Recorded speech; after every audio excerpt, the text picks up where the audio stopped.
Hello guys, കേഫാല YouTube ബ്ലോഗറും solo ട്രാവലറുമായ ജന്ന ഷസ്മിൻ Jordan യാത്രക്കിടെ നേരിടേണ്ടി വന്ന ദുരനുഭവം നമ്മൾ എല്ലാവരും അറിഞ്ഞിരിക്കുന്നു. ഒരു സ്ത്രീ തനിച്ച് ലോകം മൊത്തം ചുറ്റാൻ ഇറങ്ങുമ്പോൾ ആ സ്ത്രീക്ക് വേണ്ടത് ബഹുമാനവും സുരക്ഷയുമാണ്.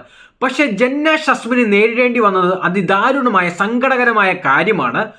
ലോക അത്ഭുതത്തിൽ ഒന്നായ പെട്ര കാണാനാണ് ജന്ന ഷസ്മിൻ ഇറങ്ങി തിരിച്ചതും അവിടെ എത്തിച്ചേർന്നപ്പോൾ അവിടുത്തെ പൗരനുമായിട്ട് ഒരു സെക്ഷൽ അബ്യൂസ് ആണ് നേരിടേണ്ടി വന്നത്. ലോകം ചുറ്റാൻ ഇറങ്ങുമ്പോൾ അതിപ്പോ നമ്മുടെ ഇന്ത്യയുടെ ഉള്ളിൽ തന്നെ ആയിക്കോട്ടെ, അതിപ്പോ സ്ത്രീ ആയിക്കോട്ടെ പുരുഷനായിക്കോട്ടെ, നമ്മൾ എപ്പോഴും ഒരു ഡെഡ് ലൈൻ വരച്ചിരിക്കണം. അതിന്റെ അപ്പുറം ആരെയും ഇങ്ങോട്ട് കടത്തരുത്. അതിപ്പോ സ്ട്രേഞ്ചേഴ്സ് ആയിട്ട് നമുക്ക് അറിയാത്തവരായിരിക്കും കൂടുതലും എല്ലാവരും നമ്മൾ വെളിയിലോട്ട് പോകുമ്പോൾ. അപ്പോൾ നമ്മൾ അതിന്റെ അപ്പുറം ഇങ്ങോട്ട് കടത്തരുത്. നമ്മുടെ ഡീറ്റെയിൽസ്, പേഴ്സണൽ ഡീറ്റെയിൽസ്, നമ്മുടെ ഒരു ഐഡന്റിറ്റി പുറത്തൊന്നും കാണിക്കരുത്. നമ്മൾ എങ്ങനെയുള്ള ആളാണ്, നമ്മുടെ ക്യാരക്ടർ ഒരിക്കലും ആർക്കും മനസ്സിലാകരുത്.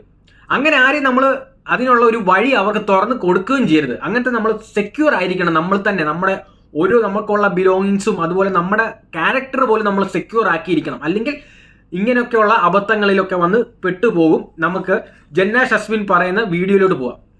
ഇത്രയും ട്രാവൽ ചെയ്തിട്ടുണ്ട്, ഒറ്റയ്ക്ക് ട്രാവൽ ചെയ്തിട്ടുണ്ട്, ഒരുപാട് കൺട്രി ഒറ്റയ്ക്ക് ട്രാവൽ ചെയ്തിട്ടുണ്ട്. അറിയാത്ത ഭാഷകളായിരുന്നു, എന്നിരുന്നാലും സേഫായിട്ട് ഞാൻ തിരിച്ചു വന്നിട്ടുണ്ട്. പക്ഷെ ഈ ഒരു കൺട്രിയിൽ ഞാൻ വന്നിട്ട് എനിക്ക് ഇങ്ങനൊരു അനുഭവം പ്രതീക്ഷിച്ചിട്ടുണ്ടായിരുന്നു. ഇതിൽ മുഴുവനും കരച്ചിലും ആ ബാഡ് ഇൻസിഡന്റ് ബേസ് ചെയ്താണ് ഈ കാര്യങ്ങൾ പറയുന്നത്. ഒരു സെൽഫ് ഇൻട്രൊഡക്ഷൻ ഒക്കെയാണ് എന്ന് എനിക്കൊന്നും മനസ്സിലാകുന്നില്ല. എന്നാൽ തന്നെ വേറൊരു സെപ്പറേറ്റ് വീഡിയോ ഇടുമെന്നാണ് ജന്ന ഷസ്മിൻ പറഞ്ഞിരിക്കുന്നത്. ഇതുവരെ ഇട്ടിട്ടില്ല. വേറൊരു സെപ്പറേറ്റ് അല്ലാതെ ഒരു ബ്ലോഗിംഗ് വീഡിയോ ഇട്ടിട്ടുണ്ട്, ആ പേട്രയുടെ കാര്യങ്ങളൊക്കെ പറഞ്ഞുകൊണ്ട് അതിൽ ഉൾപ്പെടുത്തിയിട്ടുണ്ട് ഈ സംഭവത്തിനെ കുറിച്ച്. അതും വീഡിയോ എടുത്തിട്ടുണ്ട്.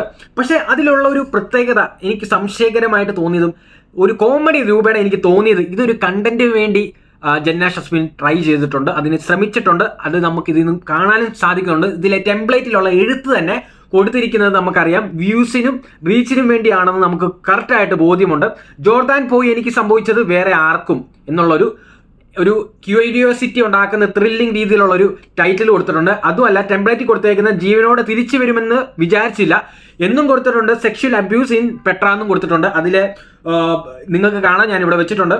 അപ്പോൾ അതിലെ ഫോട്ടോയും ടെംപ്ലേറ്റ് കൊടുത്തിരിക്കുന്ന കാര്യങ്ങളും ഭയങ്കര ആൾക്കാർക്ക് എന്താണ് സംഭവം എന്നുള്ളത് ക്യൂരിയോസിറ്റി ഉണ്ടാക്കാൻ രീതിയിലാണ് ആ ഒരു ടെംപ്ലേറ്റും കൊടുത്തിരിക്കുന്നത്. നമുക്ക് ഇതിൽ നിന്ന് മനസ്സിലാക്കുന്നത്, ഒന്ന് കണ്ടന്റും ശരിക്കും റിയലായിട്ട് ഈ സ്ത്രീ അനുഭവിച്ചിട്ടുണ്ട്. ഓക്കെ, അതിനെക്കുറിച്ച് ഞാൻ തുടക്കത്തിൽ എൻ്റെ വീഡിയോയിൽ പറഞ്ഞു, ഒരിക്കലും ഒരു സ്ത്രീക്ക് കിട്ടേണ്ടത് ഈ ഒരു അവസ്ഥയല്ല, ബഹുമാനവും സുരക്ഷയുമാണ്. ഇതെല്ലാം കാര്യം ഞാൻ തുടക്കത്തിൽ പറഞ്ഞിട്ടുണ്ട്. ഒരിക്കലും കുറ്റപ്പെടുത്തുമല്ല. ഈ സ്ത്രീക്ക് വന്ന ഈ ഒരു സിറ്റുവേഷൻ, ഈ ലേഡി ശരിക്കും ലീഗലായിട്ട് പോകണം. ഇതിന് ഇത്ര പ്രവൃത്തി ചെയ്ത ആ ഒരു ജോർദാനിയെ എന്താണെങ്കിലും ശിക്ഷ കൊടുക്കണം എന്ന് തന്നെയാണ് എനിക്ക് പറയാനുള്ളത്. പക്ഷെ ഇതൊരു കണ്ടന്റ് ആക്കി കഴിഞ്ഞപ്പോൾ അതിന്റെ കളി മാറി.